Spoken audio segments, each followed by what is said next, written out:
Hello, it's Scott Manley here. It's August 20th. I'm back from Scotland and I'm still suffering from jet lag, which is why it's 6 a.m. I have another batch of deep space updates for you starting out on August 2nd with Starlink Group 10-6, 23 satellites out of Florida. Later that day, we had Electron launching Strix 4 for Synspective, a synthetic aperture radar satellite. This mission was called Owl for One and One for Owl, and it launched out in New Zealand. 4th of August, there was another Starlink launch, but this was out of Vandenberg. It was Group 11-1, so that's a new batch, another 23 satellites there. Also on the 4th of August, back on the East Coast, there was a Falcon 9 carrying a Cygnus cargo spacecraft for the space station.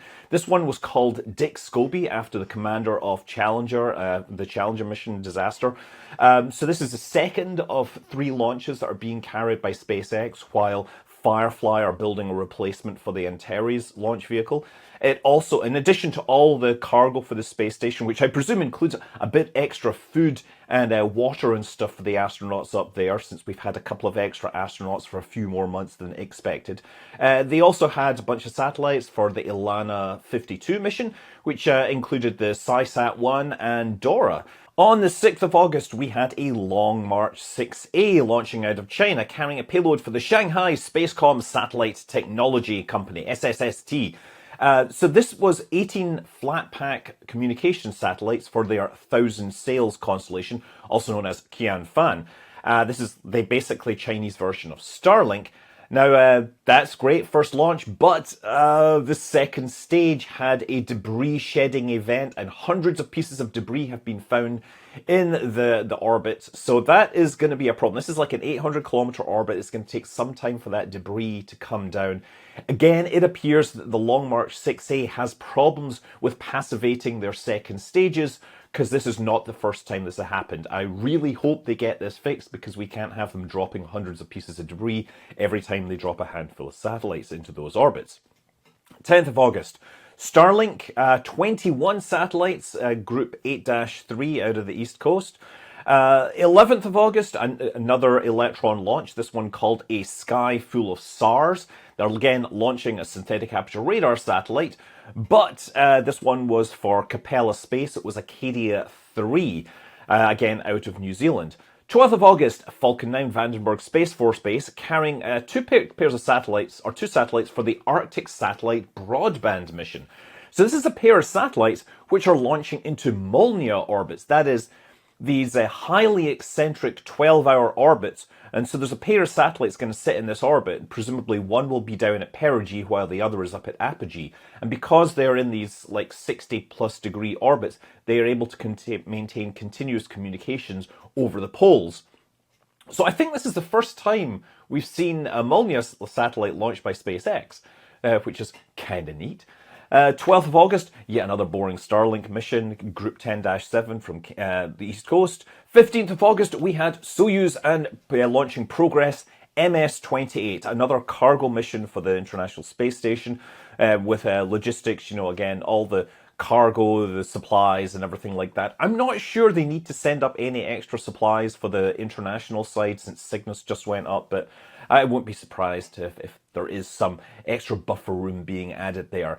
15th of August, Falcon 9 out of the the East Coast, carrying Worldview Legion 3 and 4. And yeah, I've got a little Legion satellite right here, which I need to fix up.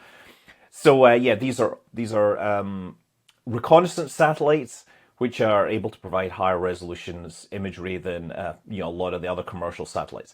16th of August, the Indian Space Research Organisation launched SSLV, their small satellite launch vehicle, carrying a payload called EOS-8, the Earth Observation Satellite. And this is the 3rd launch of their SSLV spacecraft. It's the 2nd successful launch.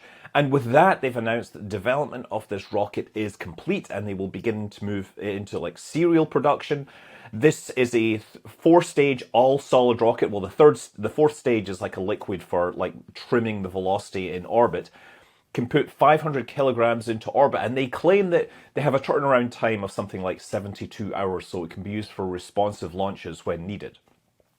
16th of August, there was a Long March 4B launch carrying the Yaogan 43 satellite. That's actually 9 satellites in that, and we knew that because the patch had 9 stars on it, and when it launched, sure enough, there was 9 satellites plus the upper stage.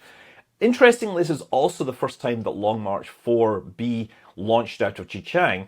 So it's launching into a 500 kilometer, 35 degree orbit. These are reconnaissance satellites, but they're secret. We don't really know for sure. So yeah.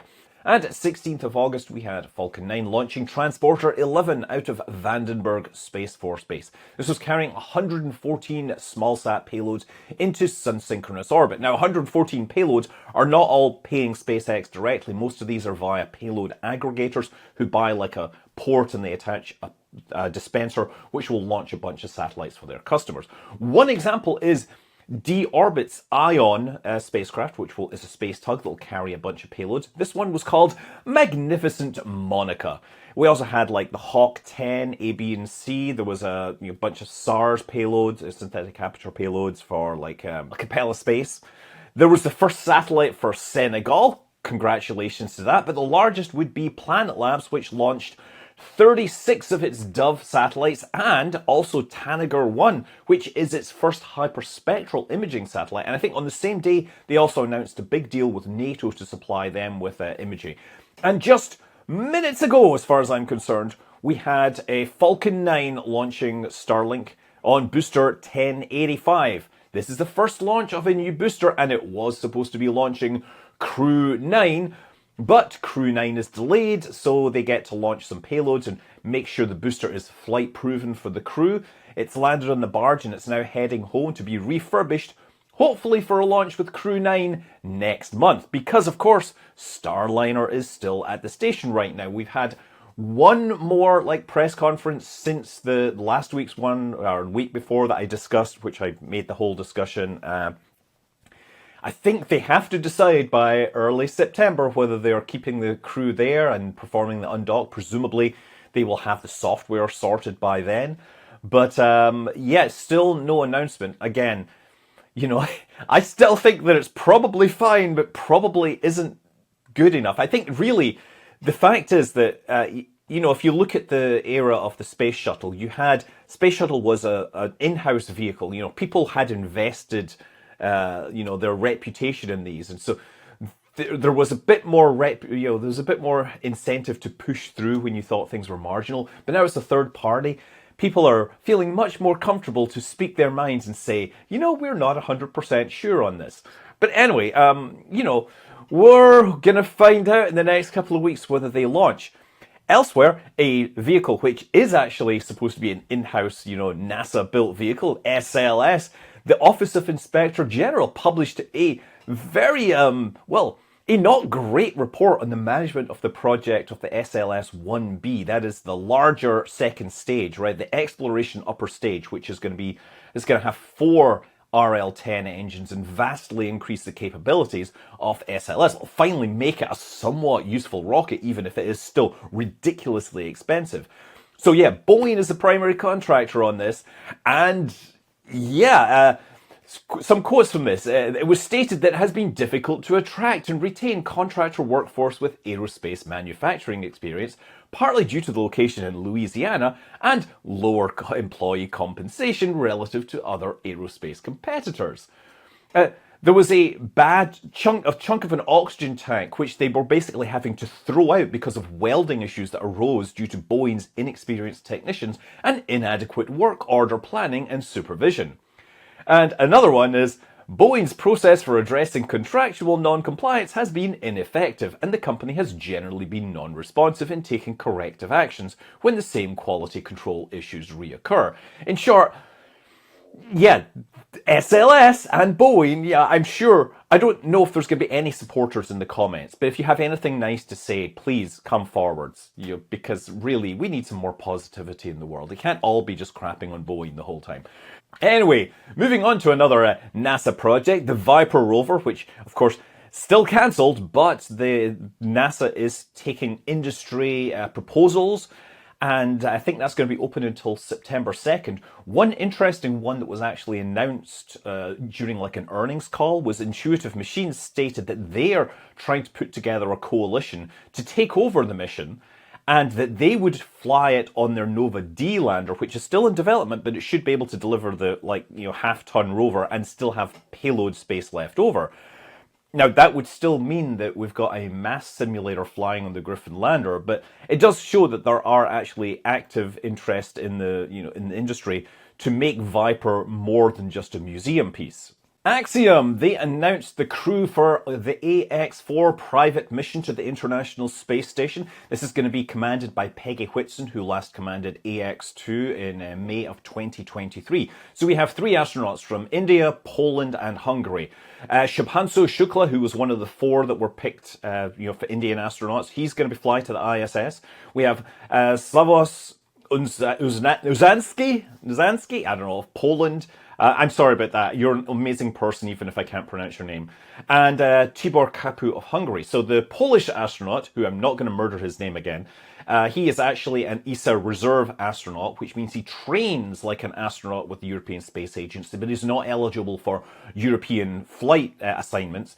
This is one flight assignment, which he is eligible for, so he's going to go up. This could happen this year. It could happen as soon as November, but I think that's unlikely because there's going to be knock-on effects of Starliner occupying a docking port for longer than it was supposed to. Now, there's another SpaceX crew mission which could launch, and it doesn't need to go to the International Space Station. And it's not the one you're thinking of, because SpaceX announced a new mission on August 12th that it's going to take a private astronaut and 3 people to a polar orbit. This mission is going to be called Fram 2, after a vessel which apparently was used in polar exploration.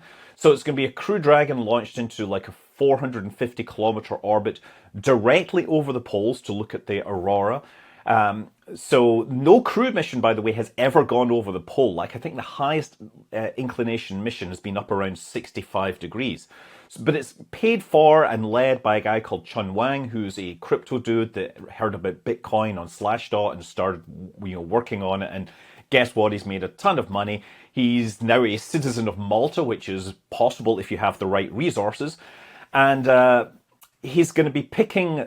They're going to be flying in the Endeavour spacecraft, by the sound of things, with the big cupola module installed instead of a docking port. Now, the 3 other crew members are Jannik Mikkelsen from Norway, that'll be the vehicle commander, Eric Phillips of Australia, who's going to be pilot, and Rabia Roje of Germany, mission specialist. Now, the one in that list who I sort of know of is Jannik Mikkelsen, and she is a cinematographer who sort of specializes in VR and stereographic stuff.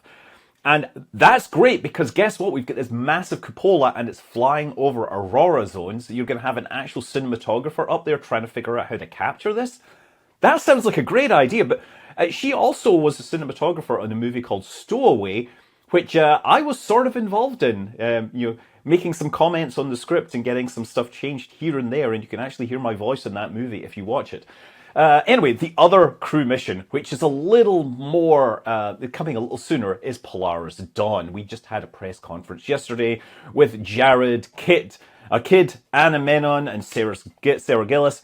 It's going to launch next week. Now, the launch is scheduled for the early morning, like 3:30 a.m. to 7 a.m. There's 3 launch windows each day. The instantaneous launch windows, and it's going to put it onto a 51.6 degree inclination orbit, but this is going to be an eccentric orbit. So first of all, yes, this is a similar inclination orbit to the International Space Station, and you might think, oh, that makes sense. It puts them into, it doesn't work that way, because first of all, they don't have a docking port, and even if they're the same inclination, their orbital planes aren't actually aligned. But yeah, it's going to go initially into a 200 by 1200 kilometer orbit, so a relatively high altitude. And because they're doing this in the early morning, the apogee will be on the daylight side of the Earth, so they'll be high up over the daytime side and getting a great visibility there. Later on, or early on, they're actually then going to raise up to 1,200 kilometers for 10 hours to get a little more visibility, I guess. And then they're going to bring the spacecraft down to a 200 by 700 kilometers. So they're doing all these maneuvers at perigee and adjusting the furthest point from the Earth using these burns. So at that altitude, that's when they're going to perform their 2-hour spacewalk. But preparation for the spacewalk is actually going to begin pretty much hours afterwards, because they have to begin this pre-breathe cycle to clean out the nitrogen in their blood. They're going to start breathing pure oxygen, lowering the pressure on the spacecraft. So yeah, the spacewalk, well, you know, the PR photos we saw showed the guy floating out on a tether. That's not happening. There is going to be like a bunch of handholds and a truss structure. And it sounds like at most they're going to go hands-free, but with their feet still latched into footholds and, of course, tethered in. But there's going to be two of them that do that. I'm presuming it's going to be Jared and his buddy Kid, but who knows? They're obviously going to have to depressurize the entire spacecraft. And it's interesting, because they depressurized the entire spacecraft, they took the entire spacecraft and then put it in a vacuum chamber to try to encourage off-gassing of some of the materials inside the spacecraft to make sure that that wouldn't be an issue. Because the last thing you want is to depressurize your spacecraft and then have like fabrics and stuff that is in the couches perhaps off-gas some volatile, which then sticks to your camera lenses and ruins your day. Anyway, after that, they're going to go to an even lower orbit, and then they're going to perform a re-entry, land near Florida. Other parts of this mission, there's like 40 scientific experiments of some sort, including, coordination and zero-G stuff. But they also have a spacecraft-based Starlink communication system that's going to use laser communication sideways to Starlink satellites. And I'm going to say, I like the image of this because the Starlink communications package is sitting inside the trunk, and we showed the laser shooting out of the trunk to the satellite to talk to them. That means this spacecraft is literally talking out of its ass. Rocket Lab, they have been testing their Archimedes engine. They finally reached full power. In fact, they've gone a little over 102% with their liquid oxygen, methane rockets, generating 75 tons of thrust at their Stennis test facility in Mississippi. They've apparently performed multiple tests since then. There are actual Mach diamonds visible. Great things are achieved. Rocket Lab's also talking about their two Escapade spacecraft, which they've shipped off to be integrated to the spacecraft, to the upper stage. Blue Origin is launching this on New Glenn very, very soon to Mars. They have to hit this window. And again, this is quite a spectacular gamble on the first launch, to launch an international mission on your completely untested rocket. I mean, this rocket is way oversized for this. I mean, we're talking like, throwing hot dogs down a hall on the way to Mars size. It's massive, a very, very small payload. And incidentally, if you're interested in Blue Origin, Tim, everyday astronaut, he did get a tour behind the scenes at Blue Origin. And, it's fine. There's a few things you might learn, but I think the thing that I got from it was, well, Jeff Bezos can actually talk rockets. He's not just some CEO who's throwing a bunch of money at it and expecting everything to be done. So he seems halfway interested. I mean, he could have been coached for this. Like, there's a point halfway through where a guy comes out and like shakes, "I want to thank you." It's like, boy, that does feel like something that was pre-planned. But whatever. Like, I want them to succeed because I'm an all-space guy, right? Lockheed Martin is buying Terran Orbital. And so this is something that was on the go, and then it wasn't on the go.